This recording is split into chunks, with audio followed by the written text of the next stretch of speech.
Alors le titre de l'homélie ce soir est « Pas si vite ».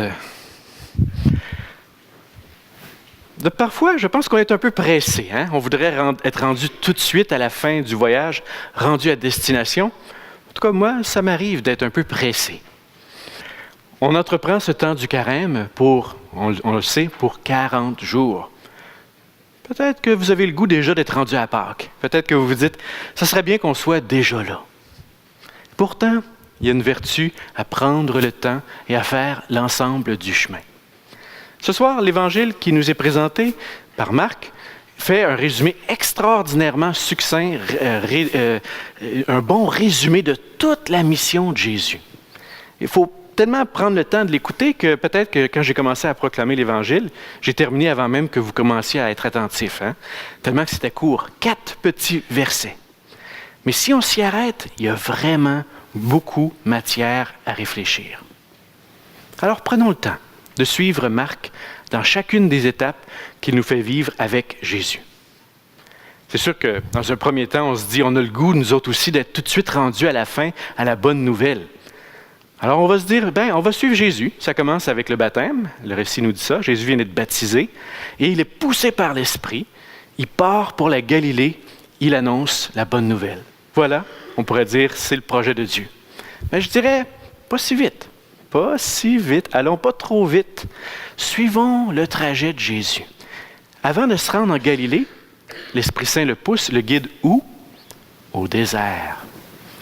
Et pourquoi cet arrêt au désert? C'est un endroit important où Jésus va vivre, selon ce que nous raconte l'évangéliste, ses tentations. Marc ne donne pas les détails que donne Matthieu. Matthieu va exposer en quoi les tentations, lesquelles elles sont, etc., comment Jésus va les surmonter. Marc, il fait juste nous dire que Jésus est tenté par Satan. Je pense que ça nous rappelle vraiment le fait que Jésus a pris notre condition humaine. Il est le Fils de Dieu, mais comme nous, il a été soumis aux tentations.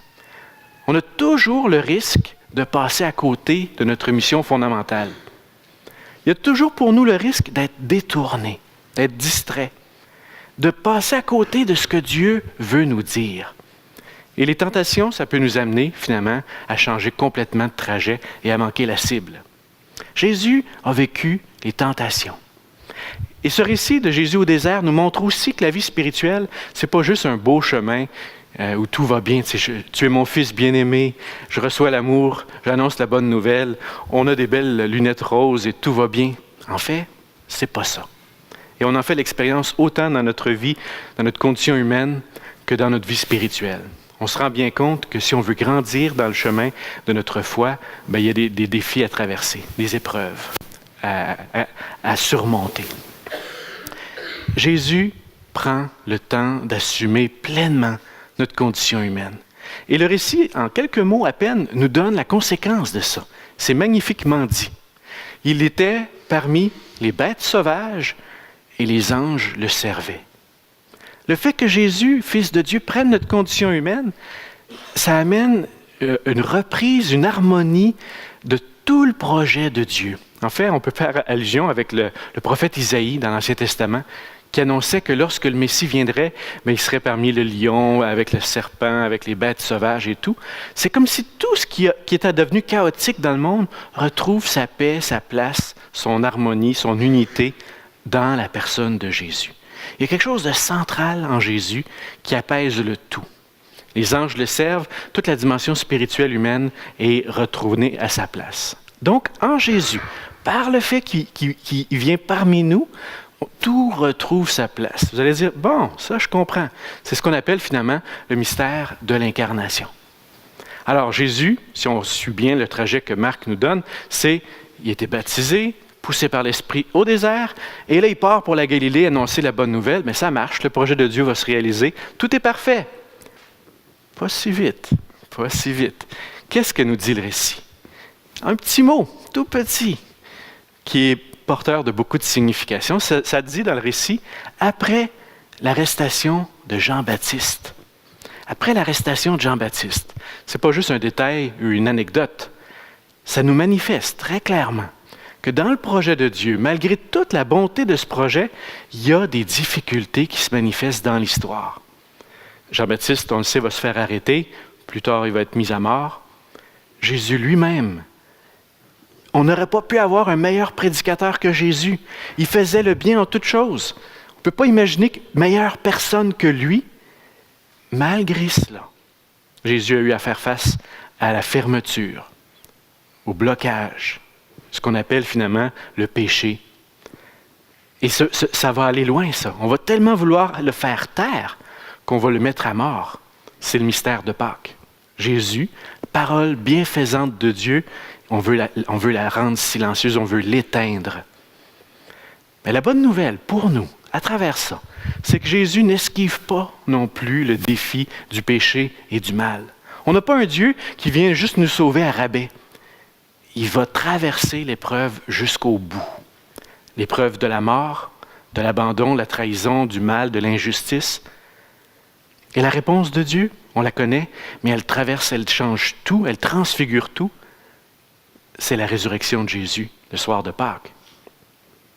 Alors on commence à comprendre que l'Évangile de Marc, très subtilement, nous montre que même si le projet de Dieu est si extraordinaire, les humains, on a de la misère à le recevoir, mais Dieu ne se laisse pas abattre, il continue, il va réaliser la rédemption, ce qu'on appelle le mystère de la rédemption, c'est le salut. Dieu vient nous transformer, nous illuminer, vient nous apporter sa vie à lui. Alors vous allez dire, voilà, je commence à comprendre finalement le projet de Dieu, c'est merveilleux. On a un Dieu qui n'est pas un Dieu lointain, on a un Dieu qui n'est pas un Dieu peureux, il assume notre condition humaine, il traverse toutes les épreuves, il va jusqu'au bout. Il vit le baptême, l'Esprit Saint l'amène au désert, il va vivre les épreuves, il annonce la bonne nouvelle en Galilée. Et c'est ce que Jésus dit. Il dit, les temps sont accomplis, le règne de Dieu est tout proche. Et c'est ça la bonne nouvelle. Alors voilà, tout est accompli? Pas tout à fait. Allons pas si vite. Il reste un petit mot, deux petits mots en fait, qui sont dits dans la finale de l'Évangile ce soir.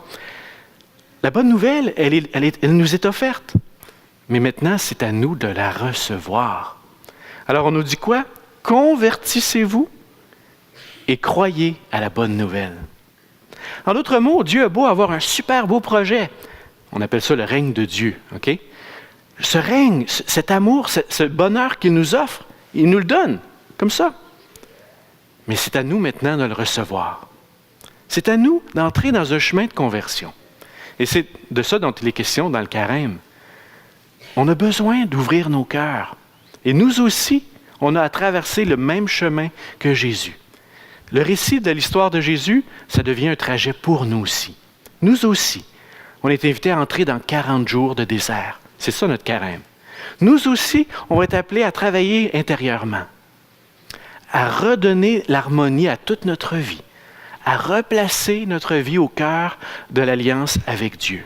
Et toutes les choses vont trouver leur place.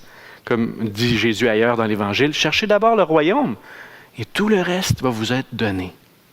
Si on profitait, nous aussi ce soir, puis pour les prochaines semaines, de ce temps du carême, pour vraiment laisser l'Évangile trouver son chemin. Pour ça, il faut se laisser pousser par l'Esprit. Il faut se laisser un peu bousculer, je dirais. Le mot grec, quand on parle de Jésus, là, c'est presque Jésus a été jeté par l'Esprit Saint. Peut-être qu'il faut qu'on se laisse jeter, nous autres aussi, pour que le Seigneur nous bouscule, pour qu'il nous amène à ouvrir notre cœur et à changer. L'objectif, entrer, recevoir la bonne nouvelle de Dieu.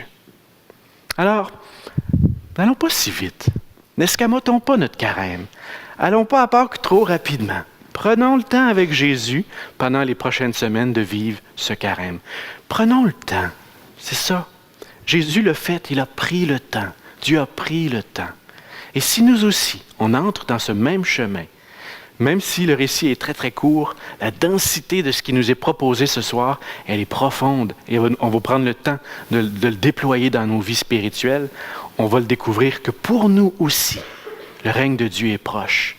Pour nous aussi, il y a une bonne nouvelle. Je nous souhaite un bon carême. Et comme je disais au début de la célébration, presque un joyeux carême.